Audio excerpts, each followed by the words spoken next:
नमस्कार दोस्तों, आज हम पढ़ेंगे 12th बायोलॉजी के चैप्टर नंबर 4 जनन स्वास्थ्य के एमसीक्यूज।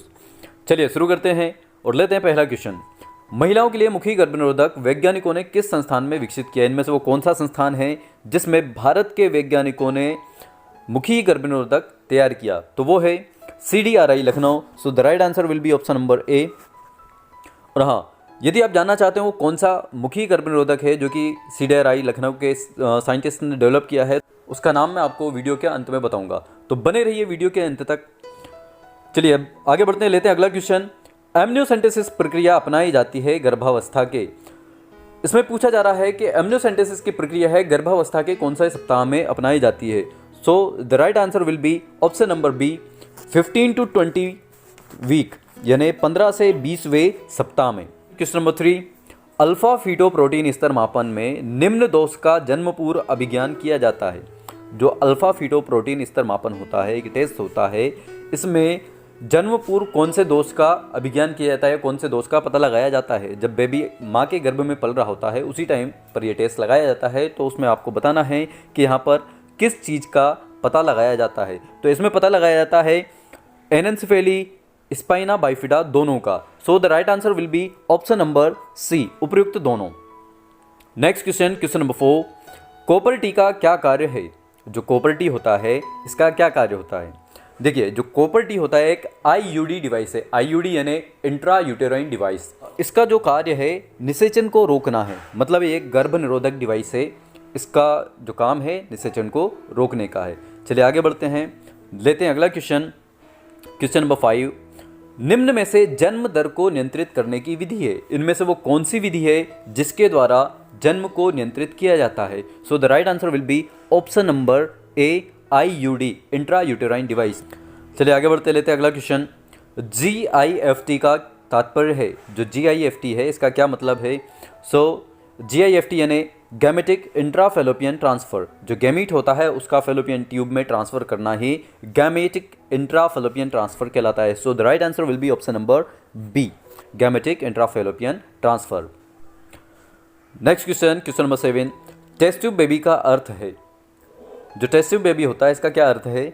जब एग को माता से लेकर और स्पर्म को पिता से लेकर के लेबोरेटरी के अंदर इनका फर्टिलाइजेशन कराया जाता है और उसके बाद में इसको माता के गर्भाशय में रोपित किया जाता है, तो इसको हम टेस्ट ट्यूब बेबी प्रोसेस कहते हैं।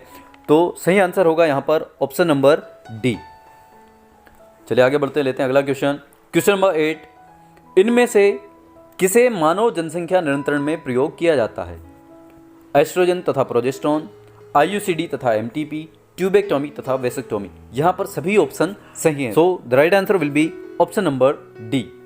क्वेश्चन नंबर 9, ट्यूबेक्टोमी बंध्याकरण की एक ऐसी विधि है जिसमें, जो ट्यूबेक्टोमी बंध्याकरण विधि है इसमें क्या किया जाता है? इसमें फेलोपियन नलिका जो होती है उसको काट करके बांध दिया जाता है या फिर उसको काट करके बाहर निकाल दिया जाता है। So the right answer will be option number B.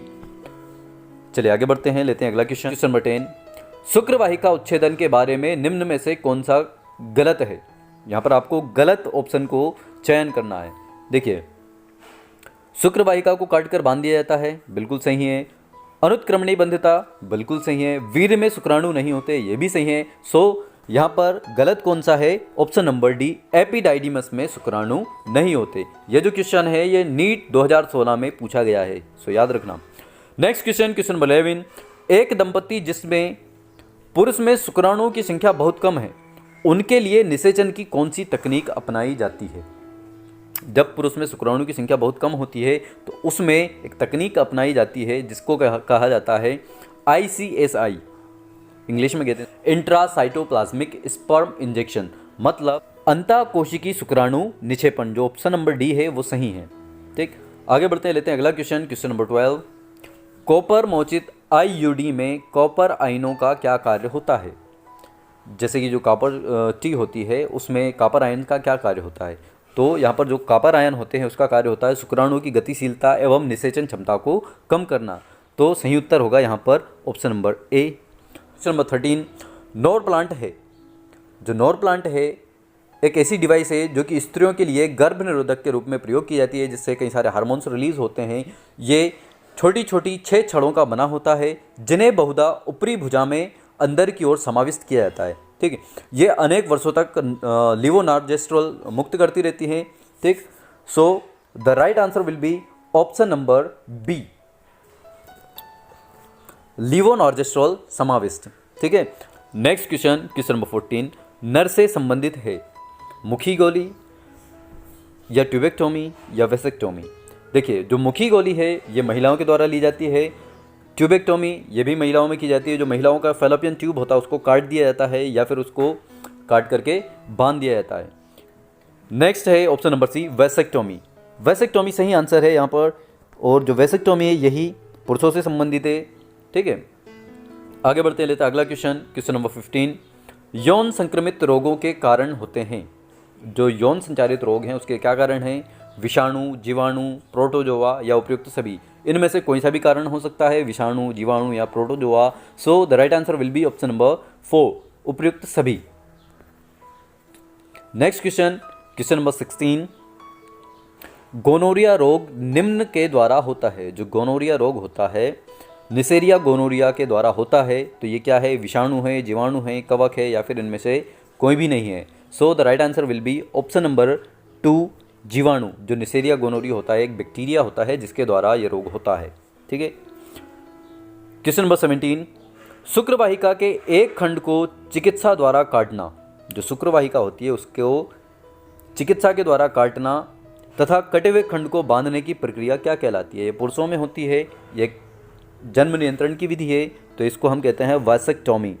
So the right answer will be option number 2।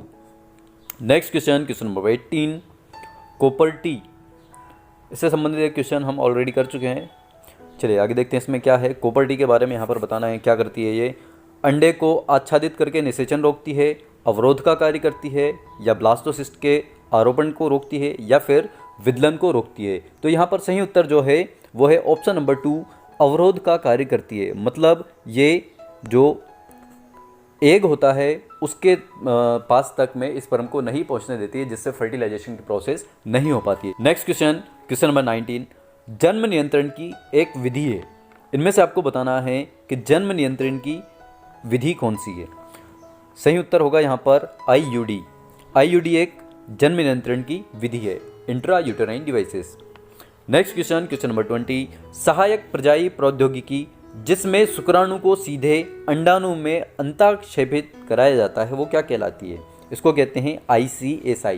ठीक है, ICSI को इंट्रासाइटोप्लाज्मिक स्पर्म इंजेक्शन कहा जाता है। So the right answer will be option number 4। आगे बढ़ते लेते हैं अगला क्वेश्चन, क्वेश्चन नंबर 21 यौन संचारित रोग जो विशिष्ट रूप से जननांगों को प्रभावित नहीं करते। इनमें से वो कौन सा यौन संचारित रोग है जो कि जनन अंगों को प्रभावित नहीं करता है? यहाँ पर सिफिलिस बिल्कुल करता है, गोनोरिया भी करता है, जन्नी मस्से भी करते हैं। तो बचा कौन?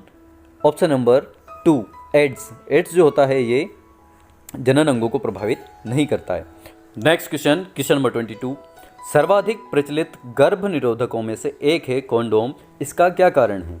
इसका सबसे महत्वपूर्ण कारण यही है कि ये संसेचन के लिए एक प्रभावी अवरोध है, ये समागम की क्रिया में हस्तक्षेप नहीं करता, यह यौन संचारित रोगों के जोखिम को कम करता है। तो सही ऑप्शन होगा यहाँ पर ऑप्शन नंबर डी या ऑप्शन नंबर 4, उपयुक्त सभी। ठीक है, आगे बढ़ते हैं और लेते हैं अगला क्वेश्चन, क्वेश्चन नंबर 23 आपातिक गर्भ निरोधक प्रभावी होते हैं यदि इनका उपयोग किया जाता है। ये पूछा जाता है कि जो आपातिक गर्भ निरोधक होते हैं इनका ये कब प्रभावी होंगे इनका प्रयोग करने पर। इनका जो प्रभाव रहेगा कब रहेगा? तो ये रहेगा सिर्फ समागम के 72 घंटे के अंदर। ठीक है, यदि समागम के 72 घंटे के अंदर अंदर इनका प्रयोग किया जाता है तभी ये प्रभावी हो गए, अदरवाइज ये निष्प्रभावी हो जाएंगे। सो ये थे 23 questions from the 4th chapter reproductive health. As I promise you in the starting of video कि CDRI लखनऊ के साइंटिस्ट ने कौन से गर्भ निरोधक को बनाया था, तो उसका नाम है सहेली, याद रखना।